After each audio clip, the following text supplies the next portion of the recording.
Okay, everybody, this is going to be just a very quick review of adding and subtracting with numbers that have multiple factors. This should be old information for most of you. I will tell you, with problems like this, the best thing to do in this class is just use your calculator, because this is a business class. We do need to learn the math concepts, but mostly we are learning to use our resources to help us in our business and in the business world. But you do need to know the concept of this. So if you have 476 and 358, you've got two numbers with three factors. Make sure they're lined up in their places like we learned in the last section of this module. So you have 8 plus 6, that's going to give you 14. So you write down your 4 and you carry your 1. So 7 and 5 would have been 12, but you have one more, so you have 13. Carry your 1 again, so the 7 becomes 8. Now, I do know that in recent years they have started breaking the numbers up into their places. Like in the hundreds, you have 400, and then you have 300, so that would give you 700.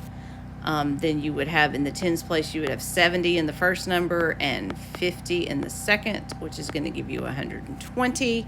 And then in the ones place, you have 6 and 8, which is going to give you 14.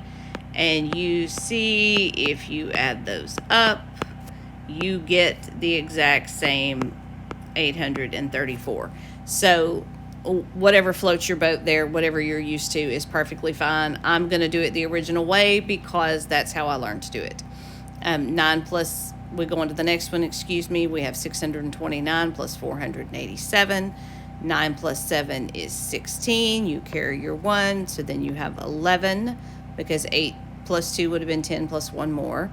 You carry your 1 again. Your 6 and 4 would have been 10, but you have 1 more, so 1,116.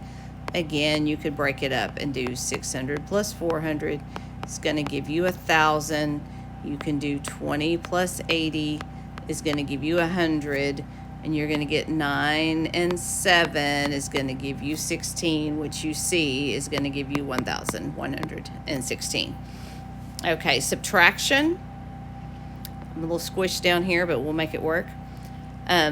Same thing, we got 3-digit numbers. We have 804, we have 279.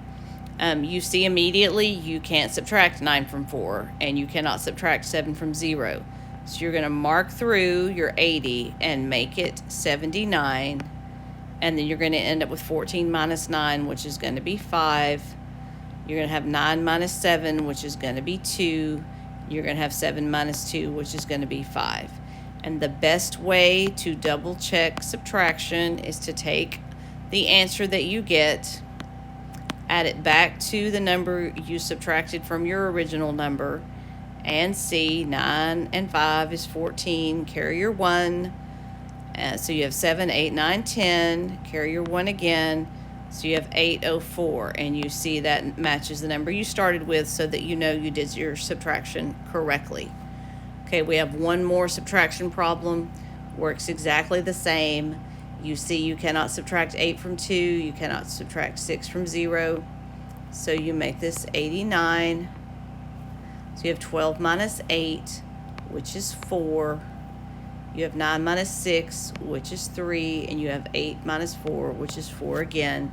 And then again, you can add that number back to this number. And you have 8 plus 4 equals 12. Carry your 1.